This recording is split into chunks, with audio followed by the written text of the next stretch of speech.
You're listening to the Love Your Neighbor podcast.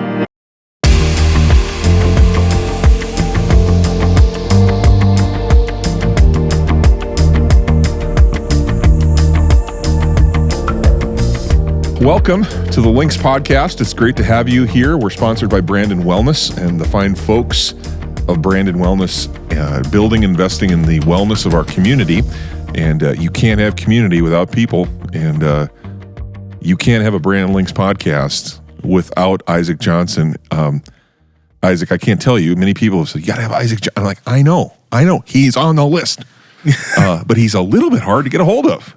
If he's not playing on the field, he's marching on the field. If he's not marching on the field, he's singing, acting, lifting weights. I mean, can we just start with the things that you don't do, Isaac? let's start about those things. That's hard. I'm in like everything. Things that I don't do. We don't have to talk about that. I was just racking my brain. I kind of like, what don't I? Hockey. We didn't even talk about hockey. Hockey. That's another one. Yep. People don't assume that I play hockey, but I do. So you don't get kids coming up to you on the side like, hey, are you Isaac Johnson, the hockey player? Yeah, no, never. Well, sometimes when I'm around, like, I don't know, the state hockey people, they kind of come up, but other than that, no. What kind? I mean, a guy your size. Mm-hmm. Now with skates, you're got to be. I mean, you're a big guy, but with skates, it's got to be really intimidating. Like, what's that like when you're playing against little squirts that are? Well, I mean, we play varsity JV, so that's kind of the best of the best up there. But I don't know. It just feels like you're taller than everybody, but other than that, I mean, I feel like a little shrimp sometimes too. I mean, I know I'm not, but like just kind of playing, even though like some of my game isn't hitting. I like hitting. So and the rules have changed too, so it's safer for people. But like I don't feel any different than anybody else playing. I just feel like I'm playing the game that I love. Sure. Mm-hmm. So has that been since a young age? You've been playing hockey? Yeah, I've been on skates since 2. I've been on an organized team since 4. I started in L.Y.N.X, Minnesota, and then we transferred over to Brandon when I was maybe 7-ish, somewhere in there, and I've been playing ever since, right through my senior year of high school. Okay. So talk to us a little bit. You mentioned L.Y.N.X. Talk to us a little bit about your family, how you got to Brandon. Tell us that story. So I was born in Las Vegas, Nevada. And my parents adopted me. I can't for the life of me remember of the agency that they went through. Okay. But they adopted me almost at my birth. It was probably like a couple days later. I was an early baby, so I had to come down to Las Vegas really fast. Okay. And then they brought me back to South Dakota, and I've been here ever since, basically. Okay. So I have a mom and a dad, obviously, Andrea and Sam Johnson. So they've kind of given me everything and the tools I need to succeed, kind of encouraged me to do all the things that I do. So yeah, that's my family. Yeah. Well, that's an interesting story. Have you had other kids that are able to relate with that kind of it? Because that's not typical. Mm-hmm. Necessarily. Have there been other kids that you've gone to school with or that you know that can relate to that adoption type journey? Not that I'm like hanging around with. There's this one kid on my hockey team who was adopted. I'm not sure where he's adopted from, but like you could not tell that his parents it wasn't their kid, you know? Oh, like they act the same, they look the same. So that's probably the closest I get to somebody as a friend that's close to me and has that experience. What age were you when you realized that you had been adopted? Story Is that time. A story? Yep, okay, story good, time. Good. That's what I was hoping for. So one of my friends in second grade, I think we were at recess and we were like playing, and like as a joke he said, "You're adopted," and I was like, because I didn't know what that means because I was like in second grade. So I went home and like not knowing what it means, I asked my mom, "Am I adopted?" Like as an innocent question, and then we had a conversation after that. She's like, "Sit down on the couch and we'll talk about it." I was like, "Oh, okay." So that's what I knew for sure that I was adopted. So you found out by accident. Yes. Before they wanted to really talk about it. Yes. I mean, Okay. I obviously had suspected in my mind that I was different kind of thing, but I didn't know what was going on kind of thing, because it's like you don't know genetics or anything when you're in second grade. So I don't know. I guess I really didn't think about it or care about it that much, but once the question was asked, it was kind of perpetuated that. Yeah. Yeah, I know your parents, and I think about just the reality of that and what that is like, and what a loving, nurturing environment that I perceive that they've provided for you, and the opportunities that they've given you. How does that? I mean, how do you think when it comes to your parents? I know they're probably going to watch this. But what would you say, or what would you think? What do you think about your parents, or what would you say to your parents about it? They've given me everything I need to succeed. Like in my sports, year round. Like my mom has not missed a football game that I've had in my however many years of playing.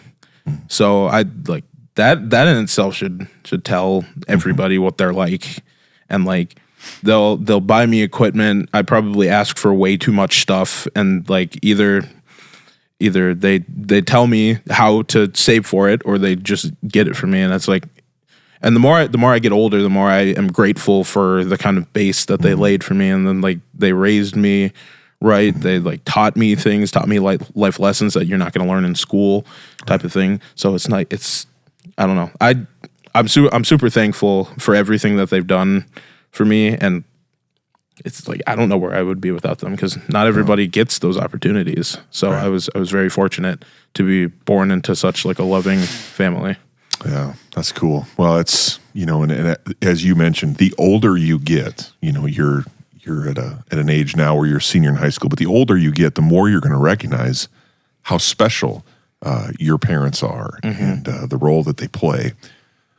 What would you say the role? Because we joked about this, but last year in Mary Poppins, I knew that you were you had some different gifts in school in sets, but I like to come and watch it, and to watch you play the role of what was his George Banks. So it just arrested my attention. Your how you performed and how you did that. What was that like for you? What is it like for you to get into a character and really like live inside of someone else in front of all of these people? What is that like? I mean, for us, what's that like to be a character and live it and do it the way you do it? I was very fortunate in that George Banks is one of those characters that's very like prim and proper, and he's very like linear, parallel kind of thing. So he wouldn't say anything like too, like, I don't know if flamboyant's the right word, but like too outlandish and like have these actions. So my character actually was like perfect in that I wouldn't have to get too far outside of my comfort zone to play it. And then as it went on, I kind of got more into the flow of things and more acting, and acting with the British accent is hard, dude. Like it's really hard. But I got there eventually, and like there was a lot of singing that I had to undertake too. So it was mostly the lines though. Yeah. Just trying to get those locked in and getting those right. So it wasn't too far outside of my character. I mean, obviously I don't have kids of my own, but it wasn't too outside of the way I would. Like you, it was you. Regimented society kind of thing. So like very, very kind of thing. So it was very. How did you, as a cast, I as an adult, I'm sitting there and I'm in tears because of the storylines. It's like cats in the cradle type thing. Like, oh my goodness, this is killing me. Like, as students, did you guys ever talk about the relevance of the topics and how like close to home many of those things were for the audience? Well, many of us, like I said before, many of us don't have children. I hope none of them have children yet, but we But were. you are all children. Yeah. Well, and we all come from all different backgrounds too. Sure. So I guess we didn't really get into the personal meaning, but we definitely spent time thinking of how can we bring this to life and make it relate to other people. Mm-hmm. And like Mississippi is really good at like the little nuanced things, like the way you're turning, the way you say stuff, the words you emphasize, kind of thing. So she's very good at making those things hit home to the audience, because that's what really matters. The lesson. It's not the words you sing. It's not how you sing them. Well, it is how you sing them, but it's not all of these other things that go into the production. It's the words you say and what they mean to the audience, because without the audience, there is no play. You could be just walking around doing anything, basically. So you just happen to be on a stage and you happen to have an audience, and they're the ones that have to react to what you're doing. So that's kind of one of the biggest things that I've learned. Well, you guys, and obviously it's incredible to be in that audience, and it makes me proud to be a Brandon person, just to see the community and our young people, all the effort and all the time that must go into putting together a musical. Oh my word! I mean, does Miss Siddig, does she like calculate practice hours? Does she ever like count those up, or? I don't really think so. Well, all the people just love to be there. So honestly, it's just kind of one of those things where you get lost and you're just there, and after what feels like 15 minutes, it's already 6 o'clock and you have to go home and eat and then do it all again the next day. So I don't ever log my hours. I mean, we go from 3:30 to 6, so that's 2.5 hours. Sure.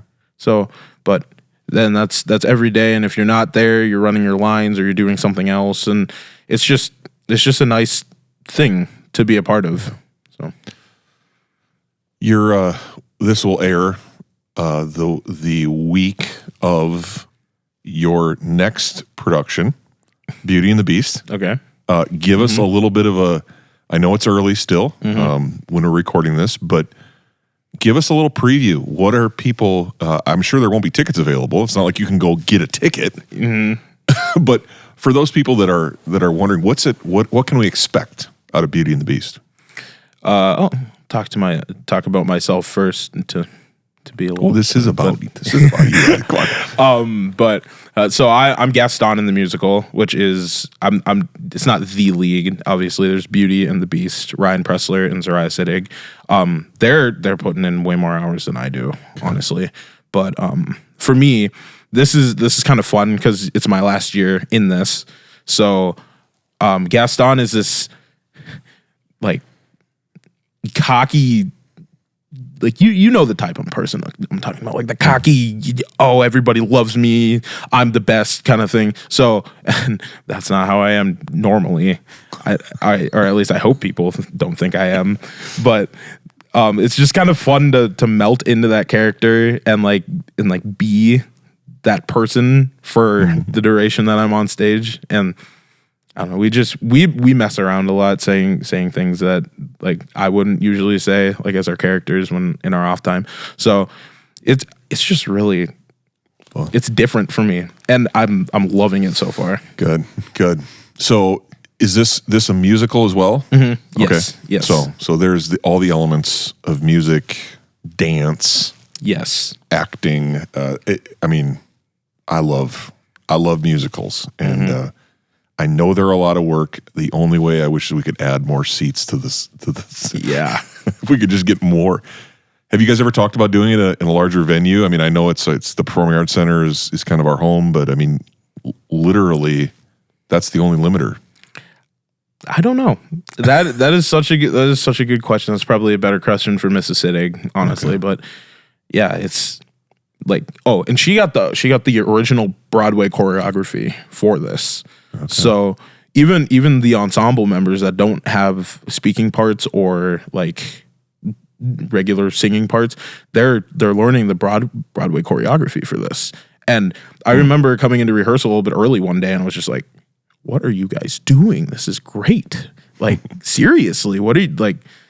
So, but yeah, it should be really fun. Everybody's so talented. And so, do you think now tell us a little bit about next year. So we've talked a little bit about your kind of growing up doing theater. Talk a little bit about your future. What's in the future for Isaac? So next year I will be attending Northern State University to study criminal justice, and I'll be also playing football up there. So I chose Northern because it felt like home to me. So the Brandon Valley football program is kind of built on making boys into men kind of thing. So it just like all the camaraderie there, and Mike Schmidt, the head coach, he was really welcoming. They have great facilities. They're adding more facilities, great fan base. Like, they're going to sell out. I think they already sold out most of their games already. Wow. So I'm just excited to be a part of that and like try to help them win a national championship, because that's the end goal. Yeah, they play in a very competitive league, you know, playing with in the NSIC. You kind of, are there some similarities between Brandon and Aberdeen as a community a little bit, or? I haven't really like studied it that thoroughly, but it's a little big town or a big little town. Either one. Little big town, little big town. So it's like all the people that I talked to that were on the campus for our like little football welcome thing, they were all very welcoming, very, very excited to see like what everybody will do. And I don't really know. I kind of want to go in blind just so I can get kind of the full experience of whatever's laying in store. So do you know yet? Have they told you what position you're going to play? I'll be D-line. Some of these O linemen are like 6'8". They're like huge. So I'm not that tall, and I don't think I'm going to get much taller. So D-line is kind of my passion, where I want to stay. Yeah, we were talking about that a little bit earlier. Like, is that fuel for your fire a little bit? I know as a competitor, I've watched you compete, and obviously, you know, respect all you've done on the field. But is there do you feel that, like a little bit of like, I got something to prove? Do you feel that? I mean, I try to go everywhere with a little bit of a chip on my shoulder. I know I'm going to start at the bottom of the ladder, and I kind of want to prove myself like all the time. Like even when we're playing opponents that aren't like as good as us or like shouldn't be as good as us, we still got to think that we got to fight until our last breath kind of thing. So that's kind of the mentality I take into everything, whether that be sports, theater, choir, band, whatever. But yeah, it doesn't make me feel good telling me that I'm a little too short, but I think I make up for it with my effort and attitude on the field. I would like to see, you know, those people that criticize. I'd like you to see you pop both of them on your shoulders and squat them real quick. That's it's so fun to watch you squat, dude. I just see little clips of it and stuff. But what's that like, throwing 600 pounds on your back? What's your max squat? My max squat is 605. That's the most that I've ever done. Was that in competition or? Yep, that was this couple Saturdays ago at Washington High School. Talk to the people that, you know, and talk to the people, because we're really covering the gamut now. We're going from theater, from student theater to football, now to powerlifting. Yep. What does it feel like to have 600 pounds across your back? Honestly, when you have that adrenaline and like everybody's yelling, everybody's screaming, it really doesn't feel like anything, honestly. And like you just, for me, I just know I had to do it. Like it wasn't going to get any easier. Obviously your body's going to start fatiguing as soon as you unrack the weight, but like you just got to do it. That was, like I said, that's another one of my mentalities. Like it's not going to be easy, but you just got to do it. Just got to power through and do it. So unreal, dude. Well, that's cool. We've kind of gone the full circle here. Are you going to stay? I mean, will you continue now with going to college? Obviously, the student load will be different. I don't know if it'll be more or less, but I mean, it'll be different type of academic scenario. Will you continue to be as multifaceted in college as you are in high school? I'm still thinking about it. Obviously, I have football. I know I will not be continuing band in theater in college. But I am planning to be in their choir too. My double major intention is trying to double major in theater and criminal justice, but I don't know how well that's going to go. I still have to talk to, at this point when we're recording this, I still have to talk to my academic advisor to try to square all of that away. But yeah, for sure football, for sure choir, and maybe theater. I'm not sure yet. Since we're going down the road here, let's project out, let's say 20 years, okay? So let's go, you're 40 now, you're like my age. Okay. What do you see yourself doing in 20 years? So in 20 years, if I go down my criminal justice path, I would like to either be law enforcement, or federal agent, or maybe even a lawyer if I decide to go to law school.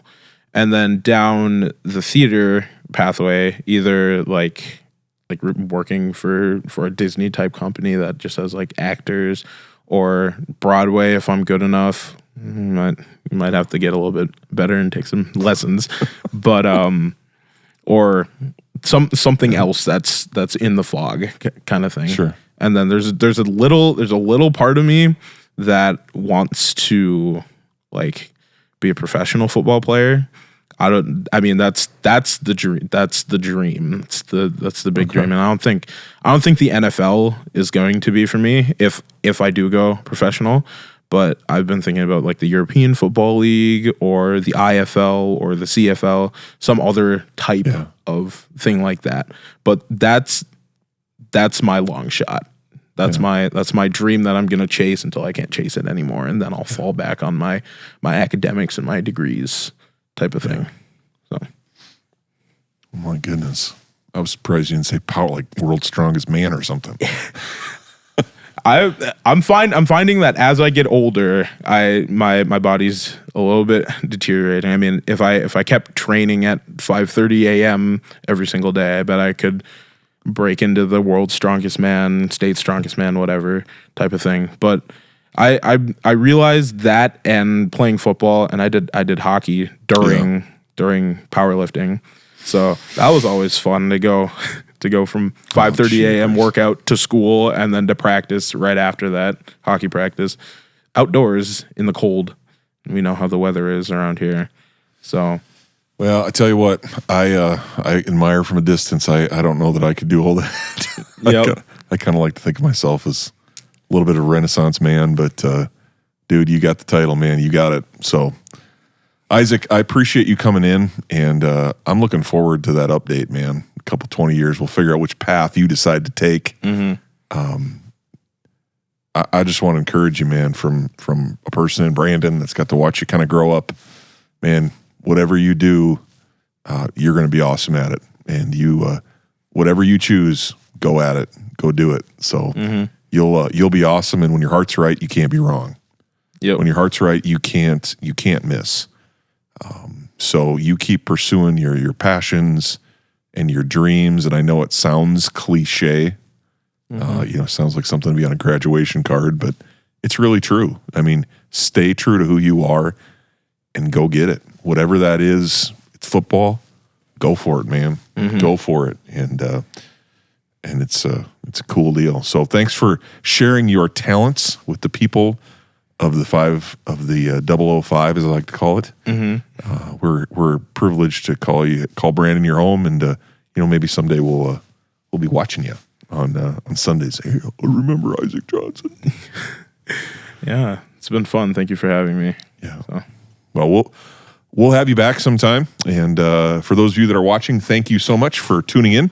And thank you for being part of this. And you can continue to be a part of it by subscribing to our YouTube channel. That helps us out so much. It helps us take the message, about Isaac and his story, which is a great story, but also helps us spread the message about Brandon Wellness and the Wellness Center. And we would love to have you just share this, like it, comment on your social media, and that'll help us build a community center for young people like Isaac and those that are coming behind him to do the things that they love to do and make dreams come true. So thanks, Isaac, and thanks for watching. Have a great day. Thank you for joining us on the Love Your Neighbor podcast. The purpose of the Love Your Neighbor podcast is to build community one conversation at a time. You can help us build that community by sharing the podcast on your social media channels and rating our podcast on whatever platform you're listening from. Another way is to let us know of any neighbors who have a story. Go L.Y.N.X!